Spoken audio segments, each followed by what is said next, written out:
MythMakers Media presents Metra, a climate revolution with songs. By the Hartfords. A serial scripted audio podcast produced and mixed by Tom Mulvey.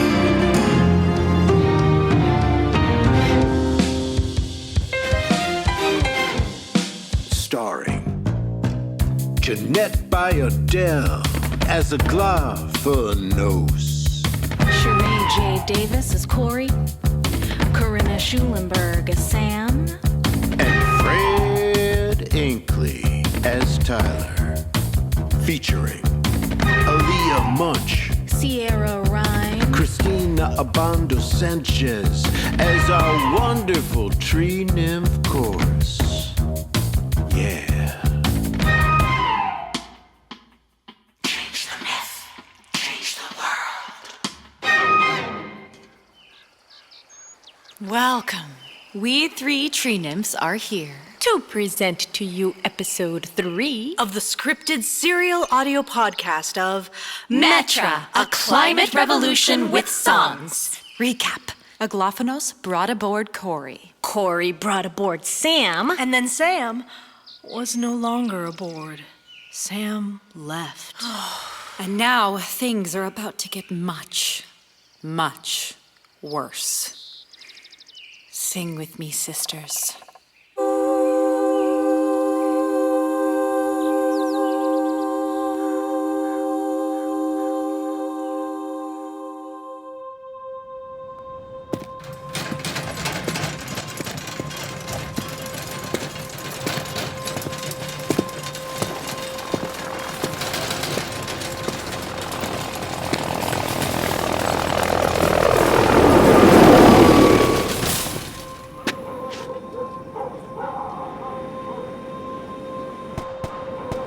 No.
Stop moping.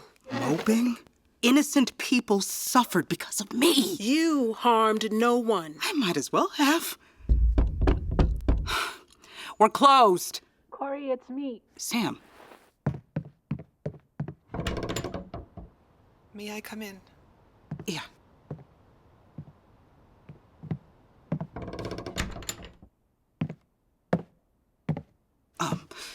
Yeah, have a seat. I'll stand.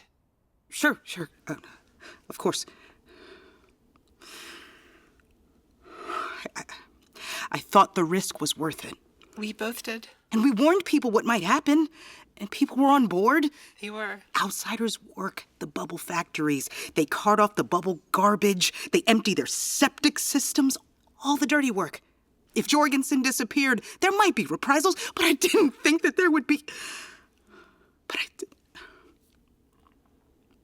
It didn't occur to me to think about the refugees. She blames herself for the burning of the camp. Forced to flee.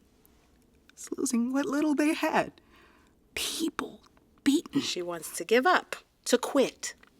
I understand if you're here to blame me. I deserve it. So, just get it over with. Say what you're gonna say. Then go. No. You're the one who's gonna go. Sure. Why not? I'm wasting everyone's time here. And when you're gone, I'll stay here with her. I think you said it would take about 1.5 to 2 years. I hope you've got a good boat and crew lined up. Angry oceans these days. I used to love the ocean. But the water got so hot. The massive die-offs. I remember the last time I ever went to the shore. A whole pod of whales, humpbacks, had washed up, beached, heaving. There was a mother.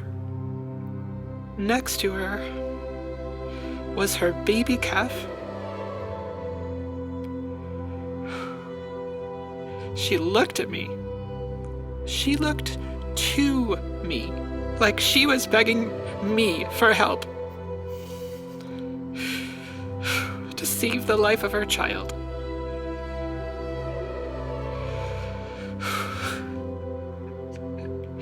I never went back to the beach again.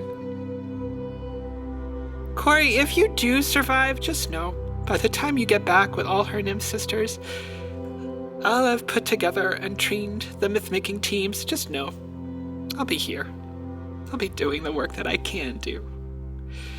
The work that has to get done. Yeah, I don't know if I can do this. You can't. And I can't do it either. You're not making any sense. The way we're doing it now. The process needs to be better. How? Right now, the subject is just abducted by unknown assailants, us, and thrown right into the myth. The demand to choose comes so quickly. It's like a threat. We need to give them more time to let it all sink in, to get on board. We need to add to the process. Add stories. Like more myths? Absolutely not. Maybe stories about us. All the MythMakers will tell their own stories. About everything they've lost and suffered and endured. About all the things that make them willing to risk everything to bring down the bubbles. Okay. Okay. And I want music. There's already music. Correct. Right now in the process, you sing to subdue the subject. You sing to transform the subject. But why do you sing? What is so special about singing? It's obvious. Make it clear to me. Singing vibrates on a level close to that of magic. Okay. Singing invites magic into the process. Yes. Exactly. And that's why we need more music in the process. Music speaks to people's souls in a magical way, and we need to reach people's souls. A waste of time. Not to me, and I don't think it will be a waste of time for our myth-making teams. I think it could bring an element of joy to this endeavor for all of us. How does that work with the myth-making teams? Singing? Who provides music? I don't know yet. But I'll have that figured out by the time you get back. I promise. I sing. I've never heard you sing. I haven't. Felt like it for a long time. But you know what? I'd like to sing. Then sing you will. How about it, Glophanos? While Cori's gone gathering up your nymph sisters, we can write some songs together. I will allow you to write songs with me. You know I was a writer. So you dare assume yourself worthy of my time and talent? A talent honed over centuries? And Aggie, that's why you'll be in charge of the music. You will write the songs, and Sam will help. Sam? She will be in charge of the songs. But I will be in charge of the spoken word. You're going to rap? Rap. I remember rap. I loved rap. Kendrick, Megan, Tyler. TLC, Missy, Fuji. Oh, old school. Well, older school. Yeah. No, I feel more comfortable calling what I might be capable of as spoken word. Aglavnos? I am only agreeing to this so that Cori may travel unencumbered by worry as she gathers my sisters. Human being Sam, consider yourself lucky to have such an opportunity bestowed upon you. I will need accompaniment. Get me a lutenist. You mean somebody who plays a lute? Yes. That might be hard. I want... That's a great idea, Aglafanos. I am sure we can find you someone. If not exactly a lutenist, then maybe... How about a guitarist? A person who plays guitar? Which is like a big lute. It's just like a lute, but bigger. Fine. Guitars are bigger than lutes, right? I think so. Okay. Music's in. Great. So I'm in. And so is Sergeant Jorgensen. Yes, a trophy. No, a reminder of how it could become all too easy to kill another human being.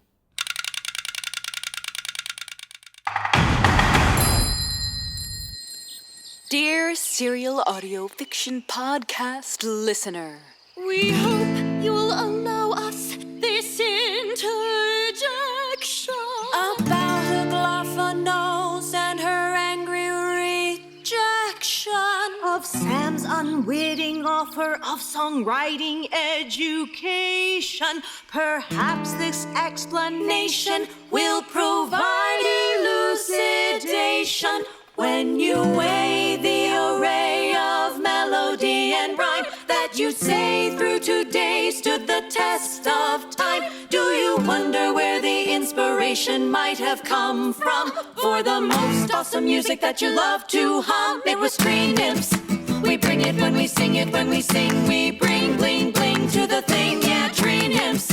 Make it sparkle, make it sing, but we never get credit for the bling we bring. Yeah, who said to Wagner set the ring in the forest was the singing suggestion of a tree nymph chorus. Tree nymphs, we gave the goods to Sondheim riding into the woods when Lennon was too high. We took over for the guy we wrote tangerine trees and marmalade skies. And when they paved paradise and they put up a parking lot, Johnny won't admit it, but we really helped her out a lot. Tree nymphs, we bring it when we sing it, when we sing we bring bling bling to the thing. Yeah, tree nymphs, make it sparkle, make it sing, but we never get credit for the bling we bring. It ain't no myth, people got a lot of nerve not giving tree nymphs the credit we deserve. So maybe now you'll understand why Aggie got so angry with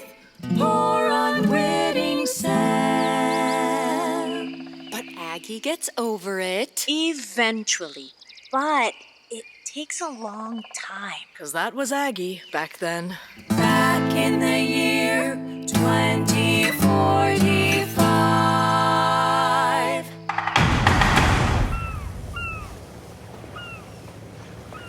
We approach the shore. We will wait until night to dock, as you wish. You'll receive your final payment when me and my cargo are safely ashore. That is deal. You know, I kept in many years, many cargo. Cargo with secret. Maybe stolen, maybe drugs, guns, young women. Never little green people. My crew, very scared. I tell them, do job, do work, no questions. That was the deal we made. No questions. Little green people. Many months we travel, stop many places. You leave boats, come back with more little green people. But you no worry when you go. You no worry what might happen to all little green people on ship with crew. Why should I worry? Are you suggesting an honorable person like yourself might do something dishonorable? You might break a deal? I say to myself, These little green people must be very powerful. Smart assumption, Captain. Da, over years, many cargo. Ask no question. But this time... You asked. And though it wasn't part of the deal, I answered. Tree nymph. Da, that is... big answer. But I think this Cori, she seems smart. She must know that this thing, these little green people, might be of value to other people. People with money. People who pay money for to know such a thing. Why is she not worried what I might say for that money? Once you and your little green people off boat, why not worried? Why do you think, Captain? In Russia, we have stories of spirit of woods, nymphs. But I grew up, so just stories. But now, if little green tree people real, oh. And if tree nymphs are real, what other folk tales might be real? What other mythical creatures might exist? When I little girl in Russia, my babushka, when I bad little girl, she say to me about Leshy. Leshy. The old man of the forest. A demon of the woods who can shapeshift into a bear or a wolf or a giant moving tree. A demon with a nasty temper. Da, Leshy. My babushka, she say, be good or Leshy get you. And if you very bad girl, Baba Yaga will... Eat you. Baba Yaga will eat you. Because Baba Yaga, the witch of the forest, eats children. Oh, and if she and Leshy get mad, they are capable of doing very, very bad things to get their revenge, especially if you fuck with the forest or the creatures therein. Like tree nymphs. Your grandmother told you this when you were a little girl growing up in... you grew up outside that tiny coastal town of Katirka, didn't you? Duh. Oh, but that was many years ago. When your grandmother died, your family moved across Russia to Baltisk. And at 18, you joined the Navy. And when the oceans rose, you and your brothers and their families all moved inland to Bagratianos. All your brother's children must love their Totya Kira so much, yes? Do they know about Leshy? Do you tell them about Baba Yaga? Oh, but you wouldn't want to scare them, would you? Kira Kupchin, you know what they say about your childhood home. Oh, you can leave. You can never leave it behind. We will dock tonight. You and your cargo will get off my ship. And you and your crew will receive a final, substantial payment. And we will forget you ever exist. Well, that was the deal, Captain. Because then, everybody stays safe.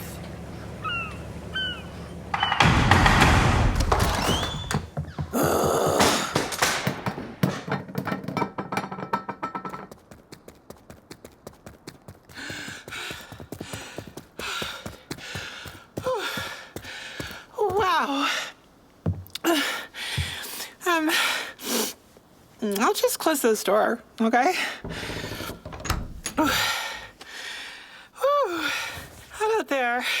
Hard to keep up with you in this heat. You're pretty fast.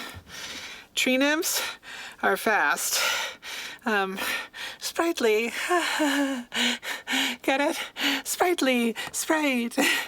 I am not a sprite. I was joking. And I'm definitely not a tree spirit. No, you are not. Obnoxious, self-righteous. Okay, I know that visit didn't work out the way we'd hoped, but overall, I mean, the Haudenosaunee Faithkeeper was very nice, right?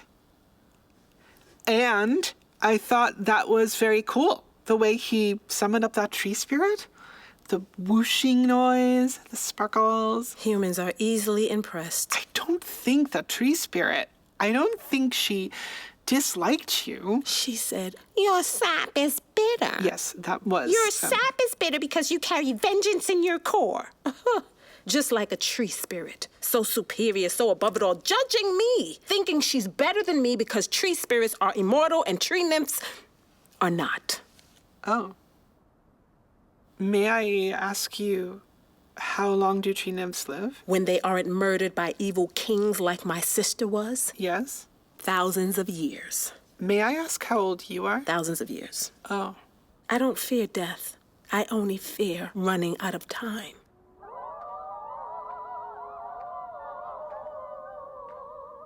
She's back.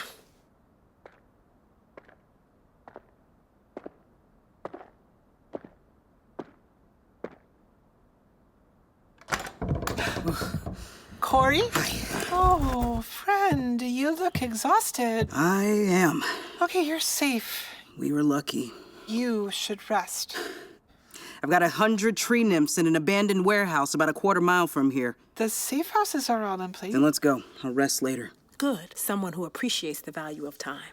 Nice to see you, too. You should know. We just met with the Haudenosaunee Faithkeeper, who told us the Tribal Council's decision. Which is... They're on board. Great. Sort of. The Tribal Council will support our Confederacy of Rebellion Against Oppression. Great. With the exception that they will not participate in running the process. He seemed to think the path we are on is a slippery slope. Yeah. But they will help us however they can, otherwise. You know what? Good enough. And my bubble source got me a lead on a prospective monarch, someone who could give us access to the bubble's security system. Great. Tell me about it on the way to the safe houses. Come on, Aggie. Are you certain I should be seen with you? From what I've been told, my sap is too bitter. Don't ask. I won't. Let's go. Good to meet you, Cori. Sam speaks so highly of you. Hope I live up to the hype. Thanks for providing a safe house. We do what we can do. Good to see you again, Glophinos. Good day, human purveyor of loots. Loots. You tree nymphs are so funny. Whoa! Debbie? Okay, let's stop for now. Teenagers. Cori, Diane here has provided musical instruments to the myth-making teams. She and her son and daughter have spent 2 years giving music lessons to team members, and Diane's family are a myth-making team themselves. That's great. My girl Debbie's a fine singer and pianist. Just like her mother, thank you very much. And my boy Max, a fine guitarist. Just like his father was. This was our shop. Boarded up now. You'd never know, but just 15 years ago, we were the biggest music store in Albany. Then when everything started falling apart, we had to move into the store just to protect it from the looters. Stress of it all got to my Jimmy. By that time, the hospital had closed. Only healthcare was the free clinic for outsiders. We carried Jimmy to the bubbles. Stood outside, waiting for the clinic to open. Max went to the gates, begging them to let us in, begging for a doctor, begging for help. Nothing. I watched my husband die. My kids watched their father die. My kids. My kids. I'm sorry. Jimmy had a kind heart. Just not a strong one. It must be hard for you.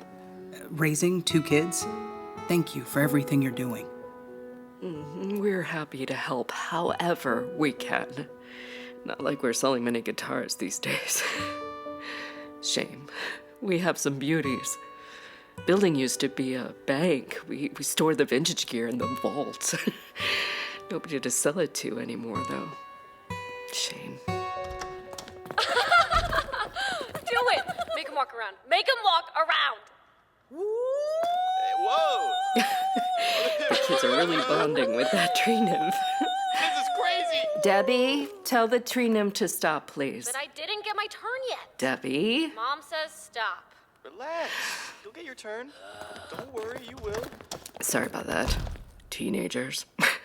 They both have just been so excited to get a tree nymph. With the food shortages, they didn't get to have pets when they were younger. Tree nymphs are not pets. Diane, the tree nymph is not a pet. Oh, I'm sorry. I know. The kids know. Forgive me. They've just missed out on so much. Not like how I grew up. It's just hearing my kids laughing like that for a change. And it'll be nice closing my eyes tonight, not having to worry, much less having to sleep with one hand on a baseball bat. I get it. But it's really important that people don't know that you have a tree nymph. Whoa! This is crazy. I'll be right back. All right, you two. That's enough. But... Debbie? Okay. Trying to keep tree nymphs a secret is going to be more challenging than I thought. We need to move forward with the plan. But we need the mark to get access to the bubble security system. And that needs to happen now. We need to lure the mark out of the bubbles. And from what you tell me about him, I think I know how. Metra. A climate revolution with songs. By the Hartfords. Starring Jeannette, Bayardelle, Cherrye Davis, Corinna Schulenburg, and Fred Inkley. Featuring Alia, Munsch, Cristina, Obando, Sanchez, and Rein. Yeah. Episode 3 features the compelling vocal performances of Stephanie Bacastow as our soprano soloist, Stephanie Willing as Captain Kuchin, Kristen Vaughan as Diane, Walker Schneckenberger as Debbie, and Luke Wyngarden as Max. And our stellar ensemble of Jonathan Gregg, Galway McCullough, William Peden, and Ned Hartford. Dialogue directed by Emily Hartford, singing sessions directed by Tom Mulby. Songs written by Aglaophanos, Cori, Sam, and yours truly, Tom Mulby.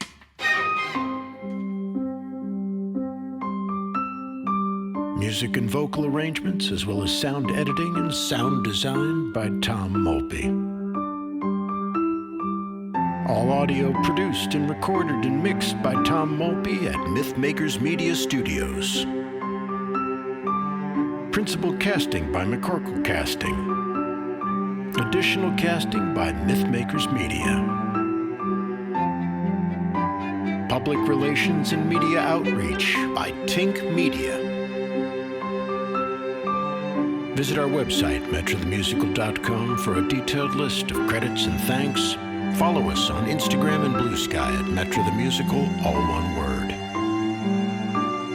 Metra, a climate revolution with songs, is a production of MythMakers Media. Copyright Ned and Emily Hartford, all rights reserved.